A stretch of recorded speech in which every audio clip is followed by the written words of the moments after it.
Hi everyone, it's Tracy here from Art Fibre Stitch. I have been trying to organise my sewing room. It's taken a lot of effort and you get into a real mess, but I think we're getting there. So I thought I'd show you. Now let's first think, what do I need? Well, look at all these crafts I have. I got to store all of these different things like buttons and wools and all kinds of things. Even I like a lot of bark, and I like dried flowers, and it's getting hard. Painting, I do all kinds of painting and drawing. Felting, I want all of this stuff organized so that I can get to it and not have it on the floor, or I just want to be able to move. So that's something. I also have a business to think about. My Etsy Kits business. That needs space. So on a budget, I have been doing up a few bits of furniture and making it all match in. So I started with doing plenty of shelves.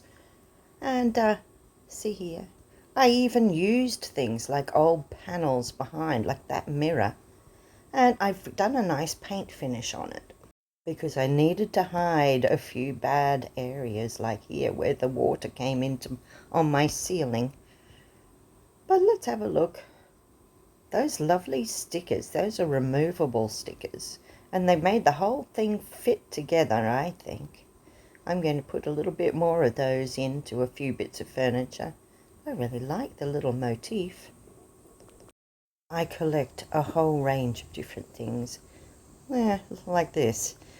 So I need little jars, and I just use little coffee jars with lids, and I've put them on these little tiny shelves, and that works for me. I can see all of the beads at a glance.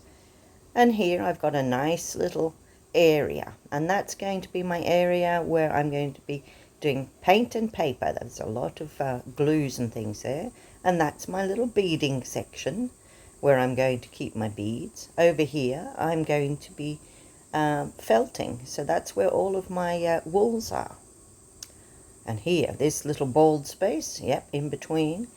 So that's going to be a few more shelves up the top there, and my sewing machine under that I pull out when I want. So it's really a good idea to get organized like this. Think about the things you need to have on hand, and how can you have it there without making too much of a mess. I've just bought this little interesting arrangement of boxes, just cardboard boxes. I thought I'm going to cover that with paper or something and make that into something nice. It all fits together. That was from IKEA. I also bought this. It's a little caddy that is on wheels. And see how I've got my ironing gear down there, and my sewing and cutters, needles and pins. Over here I've got a wall separated, with all of these different cubes in, and inside each is different colours. See, I've got green, brown and orangey red, white above, all those different kinds of things, so that I can get to those things when I need it. I've also made space and gotten in a central table here that I made by putting 2 cube storage boxes. Here I've got my embroidery cottons. Can you see the 2 at the end, and even a little old cupboard in between. And here on this end I'm keeping tiny scraps. Those are green and blue and all those kind of aqua colors, and the other is a different lot of more neutral or purple. Now this was a mistake that I turned to my advantage. I put some little legs here. One storage cube was shorter than the other, so I've just put a little gap there, made it so that I can slide things in and out, and I can keep my longer things in there.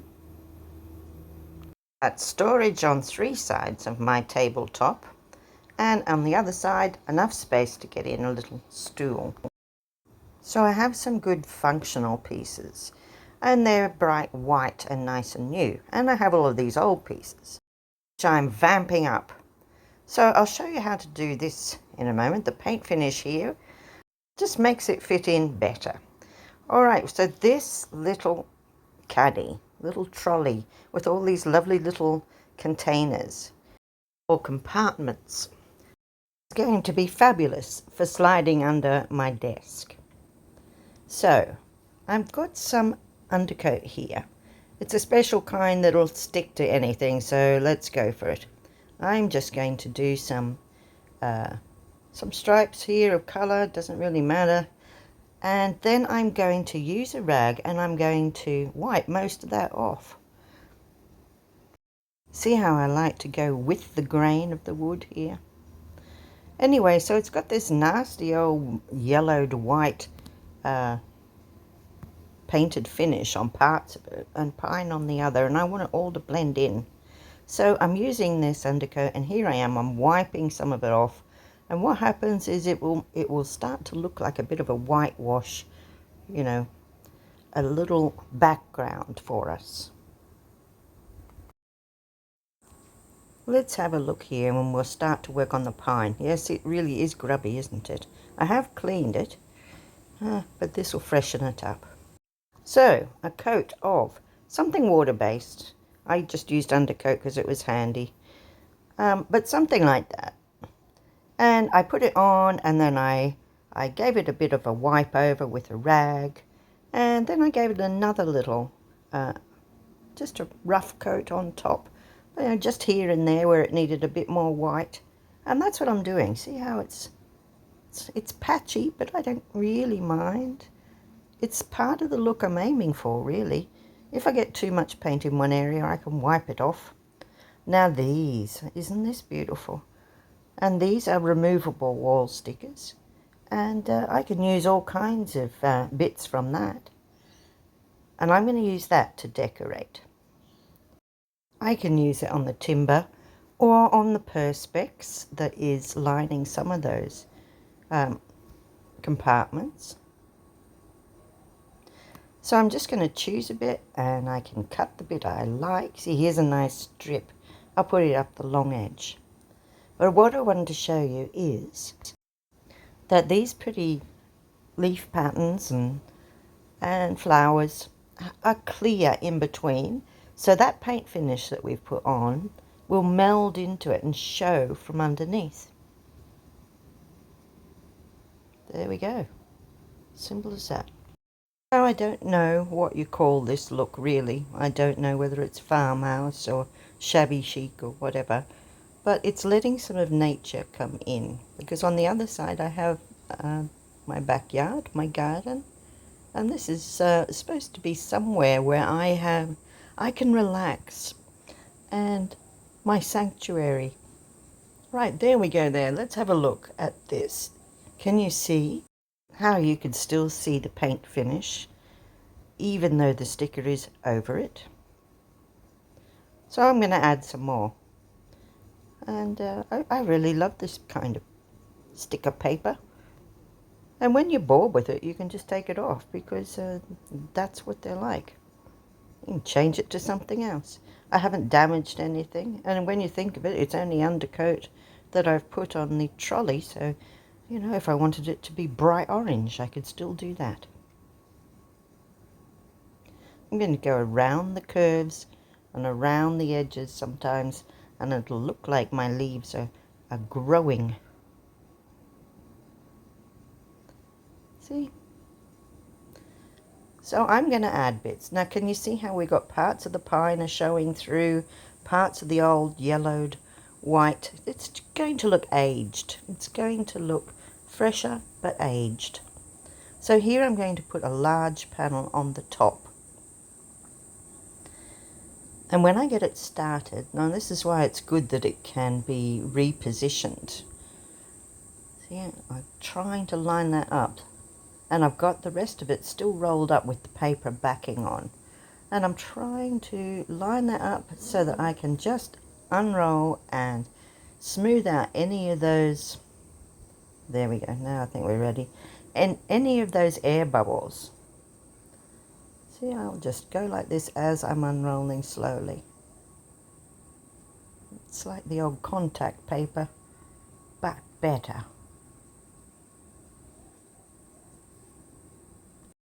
And as I say, I'm going to go over the edge here And if I have any problems, I can lift that bit up. There we go. And I can then replace it.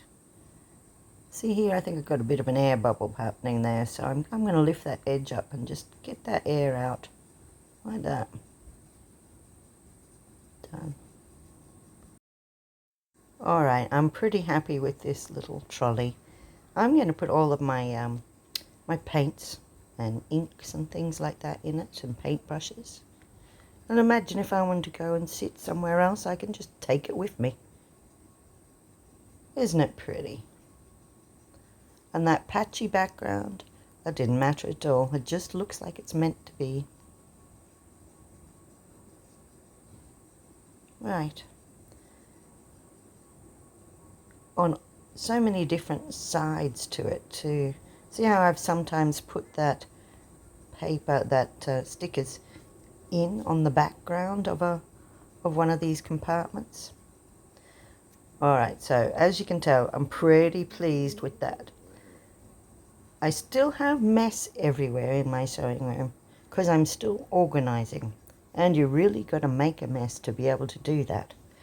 So forgive the background, we're just working on this and showing you how pretty you can make things. Look at that. And it'll slide under that desk I have where I keep all of my other bits of glue and paper and etc. And here it is with all the bits in. See? Watercolours, inks, all different kinds of things that I will need. Oh yes, flakes and powders and rub-on gold paintbrushes. So it made it fit in with that nice white new cube that I bought. And so yes, you look around, see what you can do for storage, what you can use, like the little coffee jars. But also think about light and think about where you have power and how you're going to be able to do these things that you want to do stress-free, because you're not trying to run an extension cord, or you know where all of your bits and pieces are. But at the same time, you can make it pretty. Well, there you go. I'm going to have a great time playing with my crafting area now. And I just wanted to show you what I've been doing. And I thank you for watching. Don't forget to subscribe if you haven't already.